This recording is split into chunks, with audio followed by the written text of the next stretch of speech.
what is going on? Welcome back. As always, I hope you guys are having the best day ever. Before I get started on this video, guys, if you are new here, please subscribe if you haven't already done that. We're on the road to 40,000 subscribers, and I would love you guys to join me on this journey. So hit subscribe right now and join the fam. And also, guys, go follow me on all my social media. Links are in the description. I have Facebook, Twitter, Instagram, and Snapchat, so go follow me on all of those. And once again, I am coming back at you guys with another creepy video. Today, we're officially on episode 16 of Paranormal America, traveling the 50 states of the United States, heading west to east and looking at all the crazy stuff that's happening each day along the way, which currently brings us to South Dakota.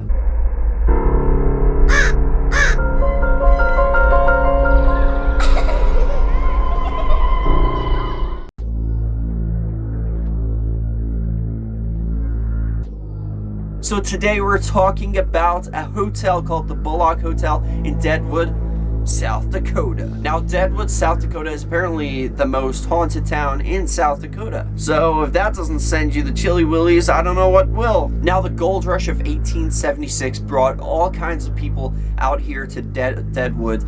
Pioneers, prospectors, and it just brought a lot of people, which also brought a lot of mayhem and murder and stealing and rivalry between people, and all kinds of crazy stuff went down. Now, in Deadwood, there is a hotel called the Bullock Hotel, which was founded in 1894 by Seth Bullock. Seth Bullock was a sheriff and a pioneer and the hotel manager. Now, obviously, during the Wild West times of the United States, when everybody was like, there was gunfights, there was all this stuff going on in towns like this, especially where there was gold involved. So obviously, a lot of people died, a lot of people were killed, murdered, shot, everything you can think of, it happened. Now, the Bullock Hotel is apparently one of the most haunted hotels in the whole of South Dakota. This hotel was also featured on an episode of Ghost Adventures.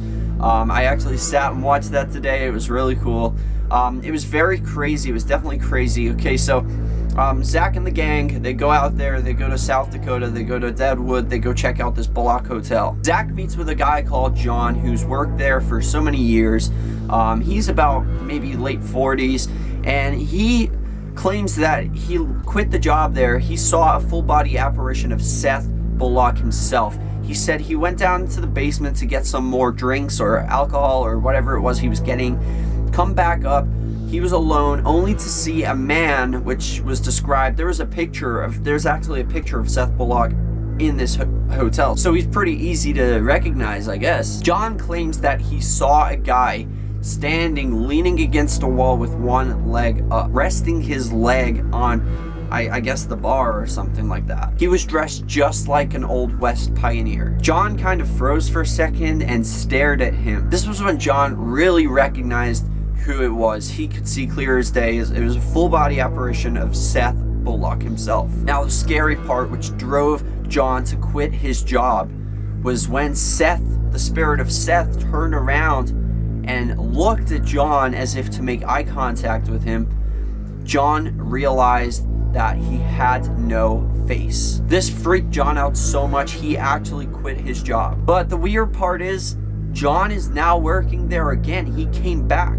So Zach actually asked him this question. He said, "What made you come back?" He said, "I don't know." It kind of reminds me of that video I told you guys about the other story with the, I forget which state it was, possibly Nevada, I can't remember.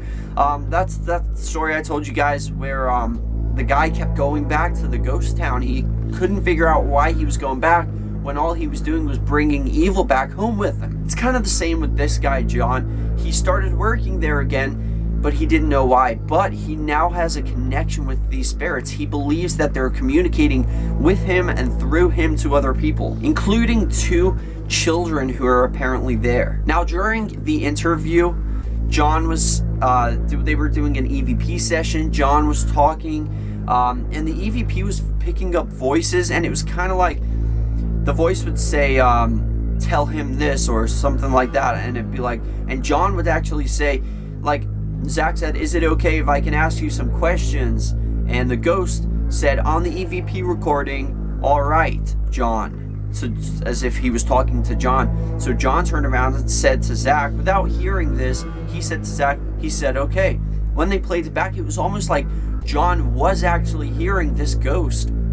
and the ghost was like John was like the translator from the paranormal to the real world. He was translating what the ghost had to say to Zach, as was the EVP picking up the ghost's voice. Now, it was really crazy. John definitely didn't seem all there. He was kind of cross-eyed.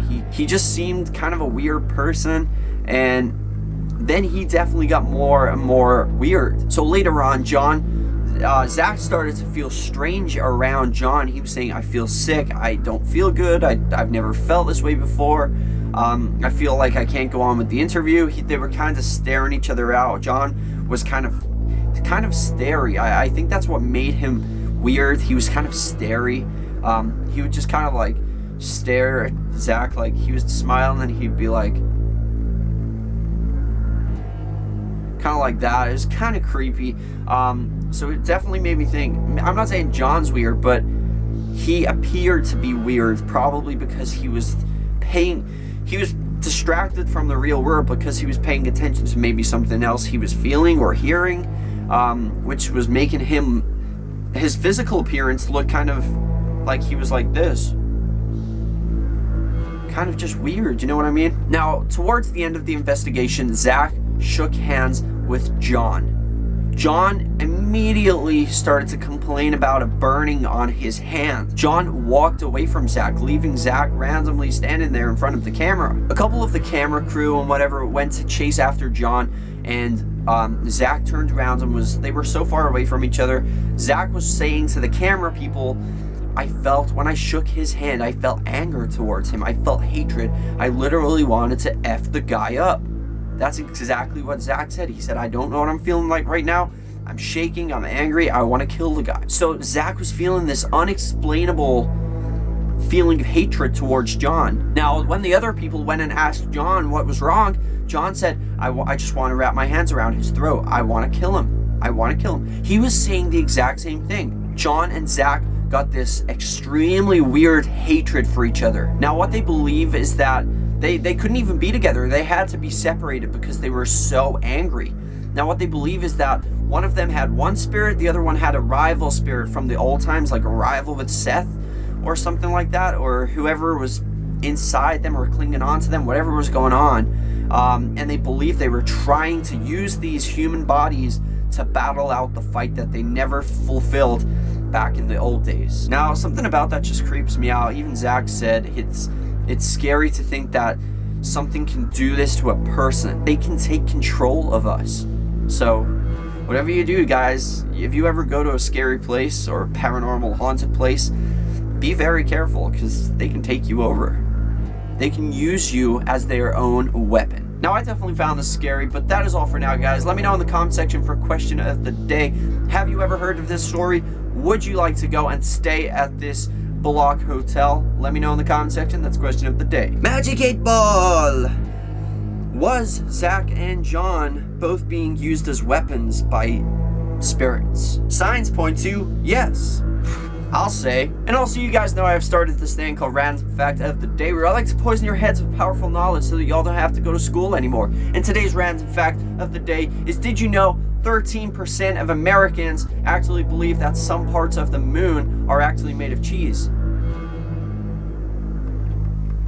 So the whole moon's not made out of cheese? What? I thought the whole moon was made out of cheese. I didn't think it was just parts of it. Huh. Well, now I'm questioning my life. Thank you guys so much for watching. I hope you enjoyed this video. Let me know in the comment section if you did. Hit that like button. Let's see if we can go for 5 likes on this video. That would make me very happy. Let's see if YouTube's fixed their freaking stupid system yet with the like button problem. It's driving me crazy, man. I really can't stop thinking about it. But thank you guys so much. I love all you guys, and remember the most important thing, guys: chase your dreams.